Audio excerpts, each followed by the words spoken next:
So you mentioned that they didn't really think about chords per se. So is it a mistake to apply Roman numeral analysis to this music? Are we missing anything here? Yes. Uh, this is I preach against Roman numerals, you might say. I think it's important.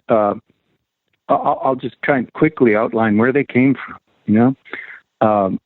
They came from music schools and music schools for amateurs. The poor apprentices, they were sometimes orphans, but apprentices.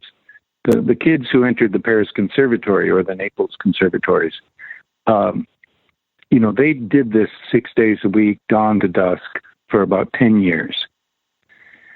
They learned thousands of things, during that time, and they became professionals. Now, if we change the equation and we start thinking about upper and middle class people attending a college or a kind of private school, and they take a music class, well, what can they really learn? They're not going to spend 10 years. They're not going to spend dawn to dusk, right? What they end up, instead of learning music, instead of learning harmony and counterpoint, what they learn are stories about counterpoint, stories about harmony. And one of these stories is Roman numerals. It's not that there's if you show me a C major chord, I will say it's a C major chord. And if the key is C major, I can put a 1 up below it, and I haven't done anything terrible, okay? Right? But what will happen is, if that's your approach to 18th century music, you'll miss a lot of the interesting stuff, because they didn't think that way. That was not how they approached this music. Even the word tonality is foreign to the 18th century. It's a 19th century term. They thought about this music as counterpoint. And so, you wrote a bass, and then the melody is a counterpoint to that. And if it's a good counterpoint, then, you're not going to throw dissonances in crazily. They had a very clear sense of how dissonances should be resolved. And there was a kind of syntax or grammar of chords, a very simple one, but it's not how they composed, right? So what happened, again, the chord grammar was developed for middle and upper class dilettantes. Wow, that is mind-blowing. Who were taking college classes, okay? They were in a higher social status than musicians. Musicians were artisans. They worked with their hands.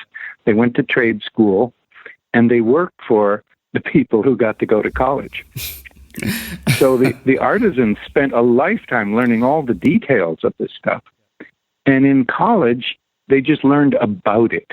They would take a class. You could take a class on space travel. Well, you don't learn how to go to space. You just read about it, right? So in the same way, in a harmony class, you read about harmony. And the kind of sleight of hand that was developed in the 19th century was to imagine that actually everything's a cadence. Whole pieces are cadences. Everything's a cadence. So you only have to learn the grammar of cadence, and now you know harmony. Oh, I'm shook. This is really making me interested now in the history of how we got to the present situation. How did we get Nadia Boulanger, who is doing these exercises with figured bass and basses and partimenti, and we have an American system where we have Roman numerals, we have chords, we have kind of a different system. And I know that, for instance, Walter Piston, his book is very influential. Yeah, and he studied with Nadia Boulanger. And so what happened there? Oh, well, it's very simple.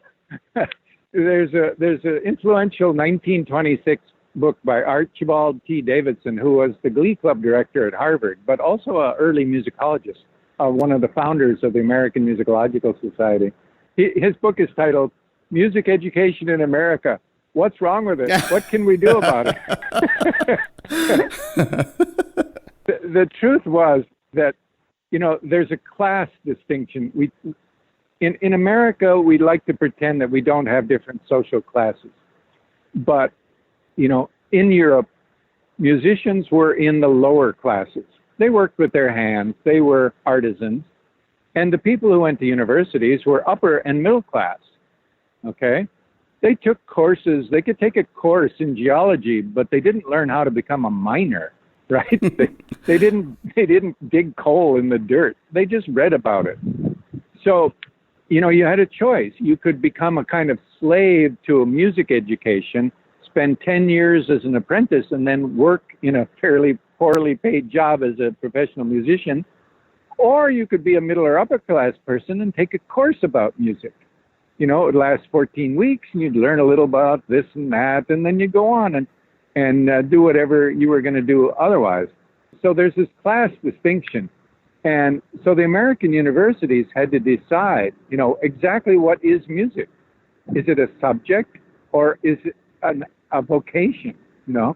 Is it a lifetime project in motor and mental development, or is it a subject that you read about? You could read about bacteria in one class, and then in the next class you could read about chords.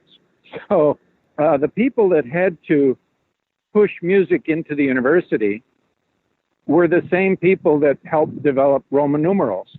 In fact, one of Stanislaw Matej's students in Bologna was Christian Weinlig, a Dresden organist who taught Richard Wagner and Clara Wieck, Clara Schumann, and also Richter, who was author of one of the first sort of Roman numeral harmony books in Germany.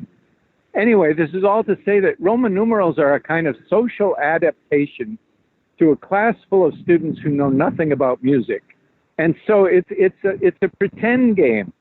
We'll pretend that every chord is one of 7 choices. And if you can find which of the 7 it is, you'll pass the course. You only have to get about 7 out of 10 of those right. Are you saying that we don't have submediants and supertonics and 7 chords with specific functions to them? Oh, all those things exist in some form or another. But putting a 6 under something doesn't really tell you anything about it.